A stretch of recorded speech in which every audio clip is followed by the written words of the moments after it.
Hello, everyone, and welcome to another episode of Tech Talk with Sodhi. Well, it's not just another entrepreneurship show. Here, we don't just talk about innovations, but we also talk about the journey, the sacrifices, and the untold stories behind the headlines. Today, we have the honor of hosting Alex Kottoor, founder and CEO of Dena Growth, with a mission to revolutionize how startups approach market scaling and business growth.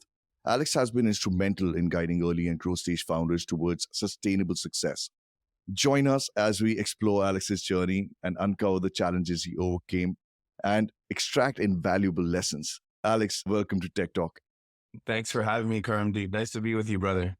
It's a pleasure to have you as well. I know we only met very recently, but our previous conversation was very insightful. I really enjoyed understanding more about your background and more about you. But I think to kick things off, it'll be fair for our listeners to know a little bit about you and your journey till now. So you want me to give you a little bit of background on me? Okay, so first and foremost, I'm Indian native. Actually, mom and dad are from Kerala. Well, actually, you and I shared this. What excites me about this opportunity is actually speaking to those in my motherland. And so thanks for the platform, first and foremost. I started my career as a tech sales guy. I was really fortunate to have found a great company, a company called CDW that was based in the Chicago area, that really was like a phenomenal shop that helped me, discover myself as a sales guy, teach me what good looked like. And it's really where I learned what hard work looked like how hard the profession of sales is, especially if you're going to be a professional salesperson. And so that was like a super informative and transformative 7-8 years of where I started my career. Through that journey actually is where I met my first co-founder, Adrian. And he had a crazy idea to build a piece of software that would run natively on mobile devices. I mean, think about in 2000 and we're in 2010 now, the proliferation of mobile devices in our personal lives, let alone in the enterprise, was something that was just starting to happen. I remember those BlackBerries that we all used to carry around.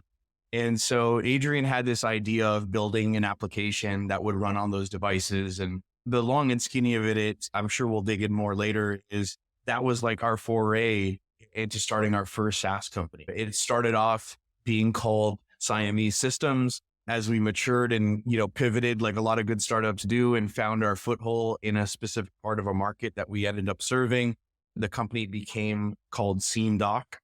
And again, we can dive into the use cases in the market we were serving later. But that was like a 8.5-year journey from sort of conception to being successfully acquired by a large public company based out of Dallas, Texas. And that was like, my first foray into entrepreneurship and this startup life. And since then, quite frankly, Karnadeep, I've been just addicted to helping early stage founders, quite frankly, not make the mistakes I've been making. That's kind of like the thesis of this new business that, I shouldn't say new, we've been at building Dena Growth now for about 2.5 years.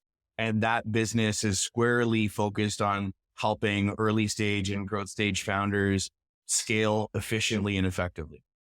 It's absolutely interesting. And I think I also share that kind of obsession for the startup ecosystem. I'm very young in the whole space, but I think it's absolutely fascinating to understand how many different routes an entrepreneurial journey can take for different people, right? You've really dedicated to helping startups navigate the complexities of scaling their business from your own challenges and some of the few common pitfalls you must have observed among other early to growth stage founders.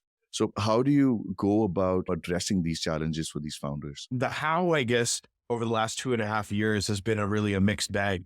It's been everything from like serving as an interim CEO or an interim CRO as a chief revenue officer. And largely that's been either the predecessor didn't work out. And so like the board or the investors need somebody who had some experience that can come in and quickly stabilize things or to rebuild things from scratch so that there was a sound foundation to relaunch from. Honestly, the true passion work for me though is working with the earlier stage founders, the first time founders who are without the access they need to win in the game of startup. Like that really is my passion work. And so that sort of day-to-day advisory and mentorship to these types of founders has honestly been some of the most fulfilling work I've ever had to do, because it's so hard. Like you've been there, like as a first time founder, you're running blind for the most part. And yeah, there's a lot of information we can Google and hit perplexity with. AI has been another vantage point of like a mountain of information, but there's a difference between, as you know, like the mountain of information, and then what is the right information that I need to have at the right moment so that we can accelerate. That's the thing that really gets me moving, as you can probably tell already. That for me is like where I'm going to go and spend the next bunch of years of my life, is that sort of advisory work, access. How do we speed up the feedback loop around advice? Right? Because while there's a mountain of advice out there, we all have to be careful about who we're getting advice from and when. And then how do we speed that up? So again, we can build momentum and velocity in these early stage companies, because that's what, quite frankly, gets them moving. Is there like a success story from your experience with Dena Growth, specifically where your guidance resulted in significant growth? So that's tough for me, because, maybe that's something that others should be answering on. Listen, I've been so blessed to have worked with 90 plus founders now over the last 24 months. Yeah, I've made my lion's share of mistakes. That's life, right? We're going to break things. I'm a big fan of breaking things. I try to get each of my founders to break things as quickly as they can, to learn from them, reflect on them, and move forward. There are certain themes that first-time founders and early stage founders, those pitfalls are kind of thematic.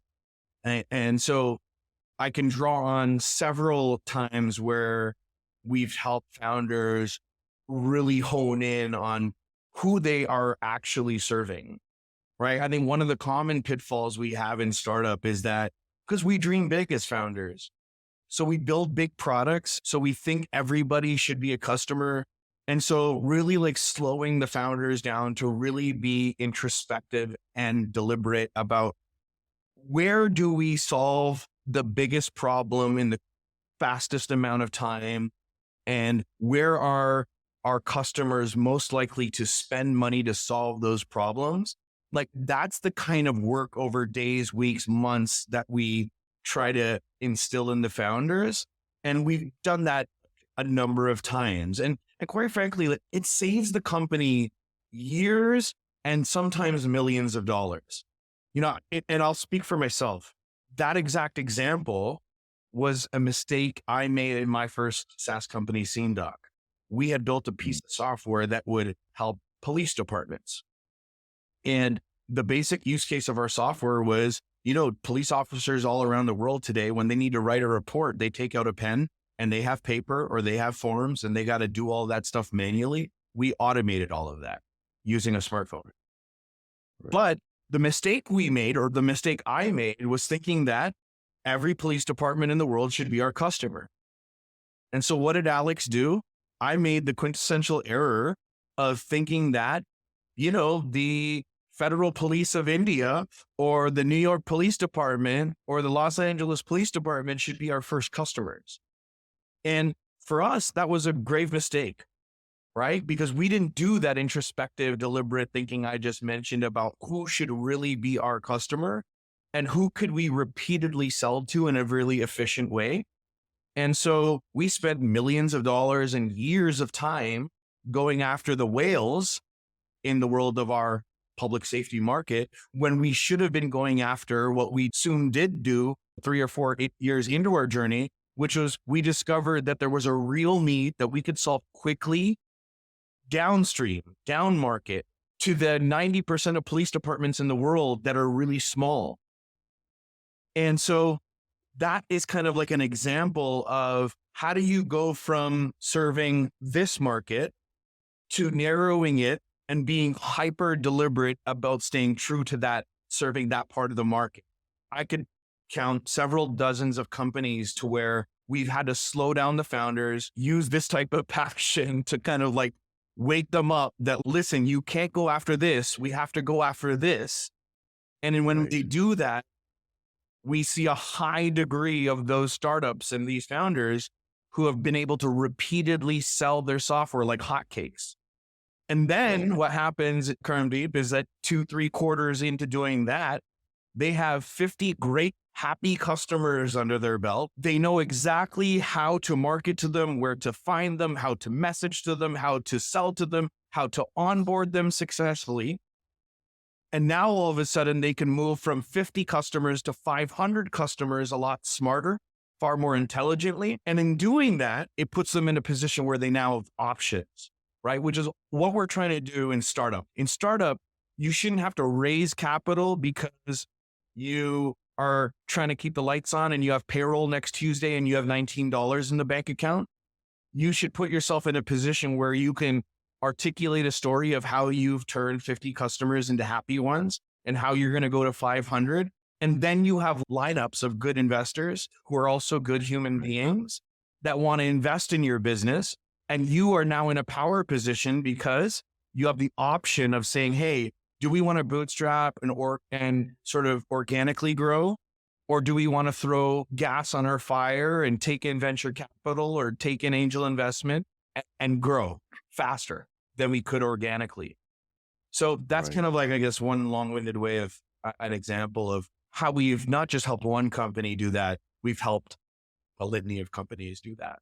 It certainly gives a lot of clarity how efficiency should be seen in a startup space as well. It should be streamlined. But my question to you is, how should somebody approach as a first-time founder to understand, okay, I should actually not go out for, say, these 6 types of users or use cases of my business, but I should really focus on these particular 2. How does somebody even find out without investing their time and money into all 6? I think it's a great question. And I'm going to distill a thought here around how we do it for the sake of the podcast and the time we have, but it is more complex than this. But the simplified version of this is, I always use the analogy that you have to grab a shovel as a founder and get into the trench. And in that trench are your prospective customers and your paying customers. In the early stages, maybe you don't have any paying customers yet. So how do we go and find our prospective customers? It is about staying in that trench as long as you can and speaking and learning and listening from enough variety of what you think is the market you serve. And if you do that in an iterative, consistent way, you start to learn where the problem is, what the impact of that problem is on that customer's business or life. And then you can start to prioritize where you're going to go and inject your solution as the medicine to solving for that pain, if that makes sense. So you have to be meticulous and deliberate and spend huge amounts of time with those prospects, learning, asking tons of questions and learning. Like, that's the thing I think a lot of founders just don't do. It's the hard work, but the most important work that you just have to do. You know, like, I was on a call just last week. And I was asking this early stage founder who's in market with an MVP now. They have their first rendition of the product. And I said, how did you guys build this product? And he said, I've been working in this industry for the last 15 years of my life. I know this problem intimately. And what I did is, as I was building this, I went to my old manager who I used to work with for the last 15 years. And I asked him if what we were building was on track. That's not good enough. It's just not good enough. Are you building for one, or are you learning about the market you serve? If it's the latter, which is what it should be, you need to speak to the market. And that's not one person. That is different people in different sizes of organizations, in different geographies, perhaps, in different roles within those companies. If it's a B2B play, you have to experiment. And so I just don't think there's enough of that experiment happening. And that's the thing we try to drive our founders to really think about. You probably caught this in some of the content I write on LinkedIn. 80% of the time you spend as an early stage founder, I believe, should be in the trenches with your prospects, feverishly learning. And if you do that, you're going to be able to go from this big market to this narrow one and sell repeatedly and create a flywheel. Again, I'm simplifying it. There's a lot of hard work and a lot of things that have to happen in that continuum. But if people do that, I think they're far more likely to get to the flywheel and not have to wait the 3 or 4 years I did in my first rodeo. I think law of averages is a must here. Like going out to more and more customers is absolutely a must for a lot of founders, is what I've also learned from being in this space, that people do not talk to enough customers. This is very insightful. And I do know it's got a very strong social impact. You're really out there to help founders. And I know that you also founded the Dena Scholarship Fund. My understanding was that it's aimed at empowering under-resourced students. But how do you really see technology playing a role in addressing these social inequalities, and what impact do you hope that initiatives like the Dana Scholarship Fund will have? So quickly on the scholarship fund, it's still in its infant stages, although we've been doing it for 3 or 4 years now. But the basic premise is there are so many people. I mean, think about just our homeland of India that come from these small villages like the ones my mom and dad grew up with in Kerala, India. And, the world is littered with these small villages. And there are a litany of huge cohort, phenomenally smart individuals that just don't have access to the right education and the right mentorship and the right guidance, and are plagued with not having enough money, right? Resources in general. And so the basic mission of the fund is, and I wanted this to grow too, we're going to actually start interconnecting a whole bunch of our missions under this Dana group to tying back to how do we help those under-resourced students unleash what they're fully capable of doing. Let's part back for a second. The question you asked, the second question you asked around sort of the role of technology as it relates to these things. Well, there's some really macro level ones, which is technology, as we both know, this is nothing earth shattering, is a tremendous equalizer if we can access those technologies, right? I mean, just think about AI and where we are in 2024, right? I think it was Sam Altman the other day that was saying that him and a bunch of his tech CEO friends are in a WhatsApp group, and they're predicting in the month of some 2024 or 2025 timeline of the one-person billion-dollar company. When will that happen? Because it's going to happen. I mean, I see that already in my own business. Dena Growth for the most part is me. Right. But I have a tremendous amount of automation and workflow and tooling that allows me to do more things. And I think that's going to be ubiquitous. That's going to be democratized and accessed for everybody, right? Through Google and OpenAI and these phenomenal companies that are popping up. And so there's that aspect of entering the arena that is going to, I think, just become more explosive than ever. Technology is going to provide, I think, the greatest key to the door that's been locked for a long, long time. And I think you're going to start to see that there's going to be people from all different walks of life that start to eat the lunch of people that are complacent. And so just because you're from Silicon Valley and you're building a company, no longer are you safe, because there could be 3 or 4 human beings in that village of Kerala that I talked about that's coming for their lunch. And I think they should lie awake at night, because technology is going to play a great role in helping those 4 individuals in Kerala come after the big guys. And so that's an exciting thing for me in startup, because, you and I talked about this. I'm a big fan of supporting the underdog. Right. And for me, the underdog is not Alex Kottoor, who grew up in Toronto with a great family. And generally speaking, I had access to good education and lots of love and, a community where there was a tech ecosystem. But there are swaths of founders around the world that don't have that access, and we're going to go out and give them that access. And so I look forward to this idea that tech is going to enable a whole slew of founders to disrupt. There are so many founders that, you're absolutely right, do not have the resources. AI does really help a lot of people to be self-sufficient. But then there is also another flip side to it, that I think a lot of founders are also coming up because there is a certain sense of insecurity that their jobs might be lost in corporate scenarios, especially where AI is being integrated so quickly. a lot of people are worried. So maybe, a couple of people are working on the ideas that maybe we'll start a business. You did work for corporate entities as well, before you started with Dena Ventures. And after my, And after, yeah, yeah. exactly. Yeah. So did you see any of those kind of lessons or insights from your corporate leadership roles that were proven to be invaluable in your journey as an entrepreneur and startup advisor? Do you think it really helps working for another big firm to understand business better? Great question, by the way. This is another one that I can get super passionate about. I believe, I know there's going to be people who disagree with me, and that's fine.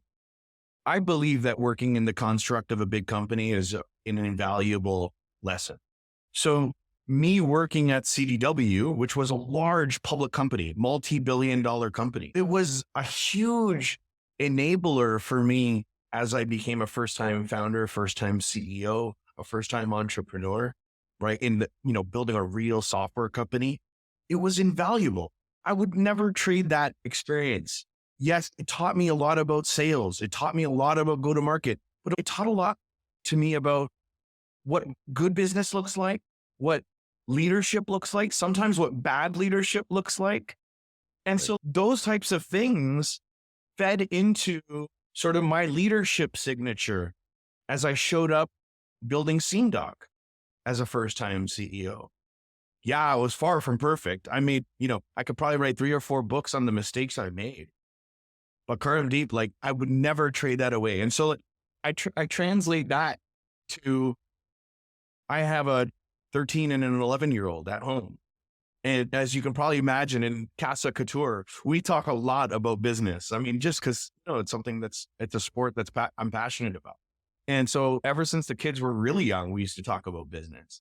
But I always tell the kids, while I absolutely want you to build businesses, if that's something that you would like to pursue as you get older, I've always encouraged them to go inside the walls of a big corporate, get that experience, see what a big machine looks like, see how it operates, see how HR works, how the tech works, how people work, how do people problem solve, how does software or tech get engineered, how do people hire, how do people fire?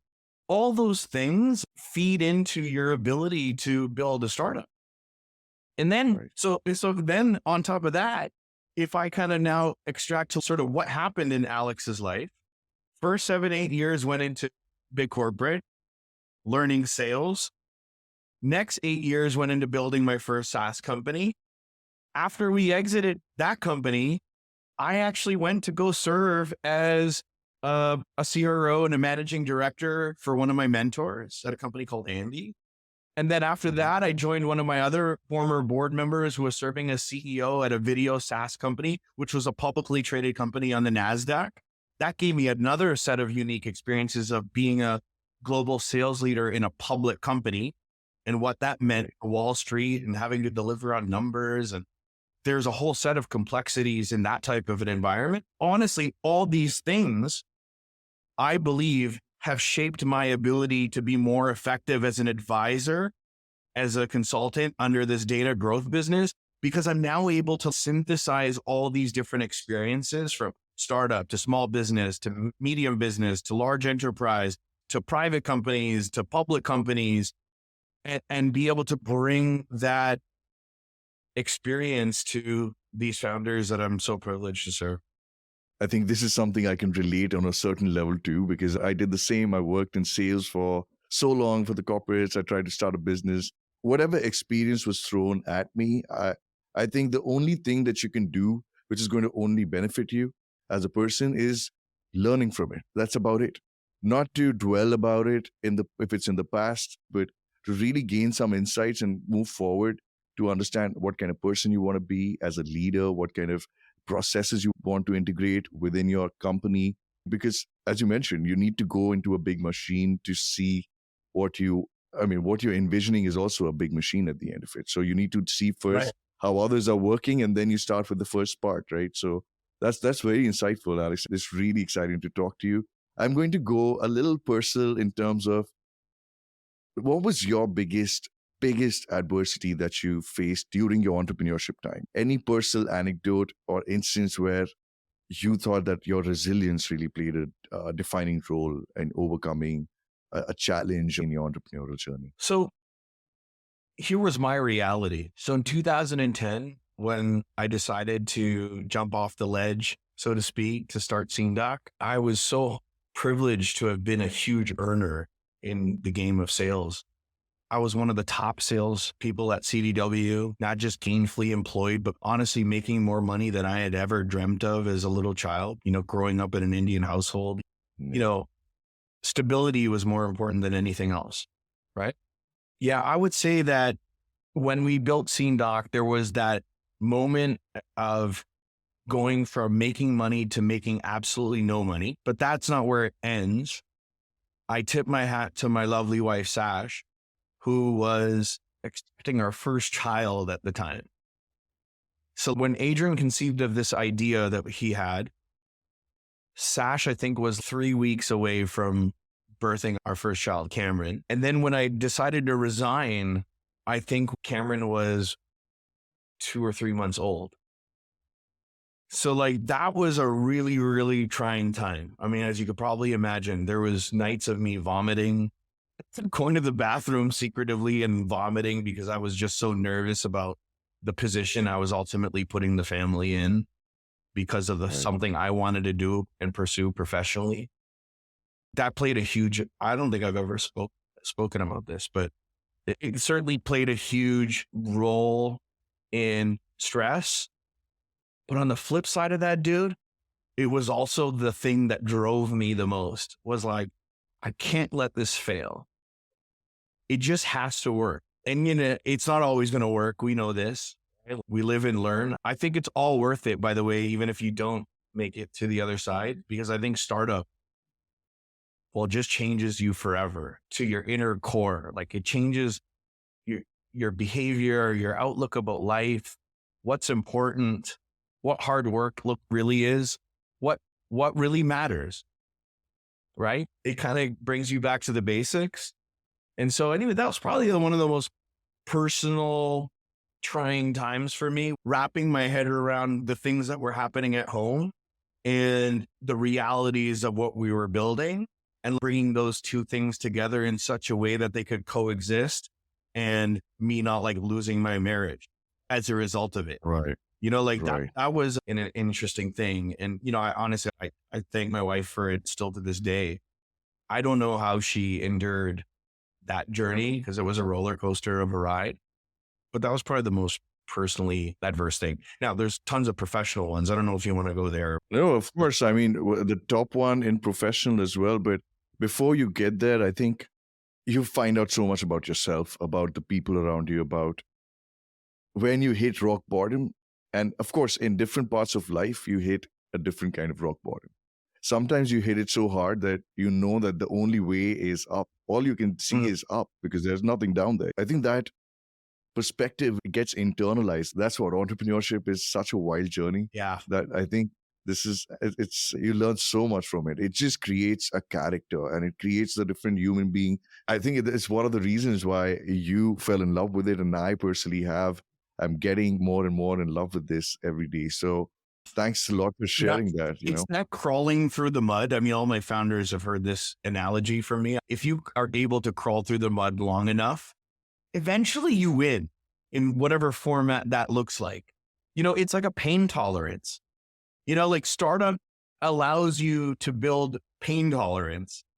And so when SceneDoc that part of my life was done, and I went and served as a managing director at a growth stage company that, SVP of global sales at a public company. Can I tell you something? And I've told this to the CEOs that I work with. None of this is that hard. None of it is that stressful. And so it allowed me actually to be far more cooler in those environments. Things that would have stressed me prior to starting SceneDoc were no longer stresses because I was that's not stressful. You know what's stressful is when you have 30 people that need to get paid on Tuesday and you quite frankly don't know if you can pay them on Tuesday. Or even worse than that is telling those 30 employees and the families that rely on them that, hey, listen, can you give me 2 weeks to pay you? That's hard. There's a pile of things that happen naturally in anybody's startup journey. It allows you to build perspective, generally speaking, business in a corporate, it pales in comparison to the stress you carry as a founder. That's exactly why experiences are a stepping stone in anyone's mental health and personal battle and growth. If you are able to do that, like that is like the level of growth that happens there is hard to describe. Yeah, You just have to have completely gone agree. through it, you know? Right, right. So, Alex, it's been very interesting. Just as a closing kind of insight or wisdom that you can provide to the budding entrepreneurs or earlier growth state entrepreneurs, something that at the top of your list, the top 2 or 3 advices, it'll be great for them to hear this. Here are 2 quick threads. First thread is be kind. It sounds so simple, but just be nice. And if you're nice over a long period of time, you're going to become magnetic, and magnetic people win. That's like the first thing is just, there's so many dicks around now that in those sea of dicks, if you could just like be kind and be nice, be genuine, you're going to attract everything that you deserve in life. I'm a firm believer of that, and I'm an example of that. I think most people would say that I care. I actually give a shit. And that has paid me in dividends, not just financial dividends, but all types of dividends. So that's the first thing. The second thing that I think is a lost one now is just hard work. You have to put in the work. So many people are looking for the shortcut and the hack, the thing that is going to get them to their perceived level of success. Without the hard work, you're not going to get there. I don't know, very rarely. Yeah, some people win the lottery, or some people just meet the person who some miraculous thing happens in their life that it changes it for the better. But for the most part, you just have to get into the trench. Remember where we started this conversation? Yeah, exactly. The shovel and jump in the trench and work your ass off. And again, if you work your ass off long enough, I tend to believe that things will work out. So those are things maybe I'll leave your community with. Yeah, for me personally, it's very insightful too, because I try to do exactly those 2 things. I'm very stringent about these 2 things particularly, to be nice, to work hard, because it does pay off really well. Sometimes it compounds, and it's good to see what it compounds into. Yeah. And I see you doing that from afar. I mean, in our interactions, I can confirm to you that that's what I observe about you too. So keep doing it. Thank you. Really appreciate it. And now, I mean, Alex, this was a great conversation. It's come to an end. And as we bring the episode of Tech Talk to a close, I really want to extend a heartfelt thank you, Alex, for generously sharing your invaluable lessons, your experiences from personal to professional. I think it's been so great. And, just for the listeners, I hope all of you found Alex's journey as inspiring and enlightening as I did, because I definitely did. And in a dynamic world of startups, challenges are inevitable. So it's better to learn how to really respond to these challenges, and that really defines your success. And let Alex's journey serve as a beacon of inspiration as you navigate your own entrepreneurial path. If you enjoyed today's episode and want to stay updated on future conversations with trailblazers in the startup world like Alex, don't forget to subscribe Tech Talk with Sodhi on your preferred podcast platforms. All the links are going to be down there in the description. I'm also going to leave Dena Growth's link in the description if you want to, in case, check out what they're up to, what they're doing. Alex really supports a lot of early stage founders with their journeys, and it's been successful so far, and I'm sure with the kind of experience he holds, there's going to be success for you too. All the listeners, all your support means the world to us, so we're always eager to hear your feedback and suggestions. So to Alex, thank you once again for your time, wisdom, and passion for innovation. It was undoubtedly it left an impact on me personally. Thank you so much. That, if nothing more, that makes it all worth the time. And keep shining your light bright, man. And you have an awesome day. It was fun. Thank you. You too. Absolutely. Likewise, it was fun for me.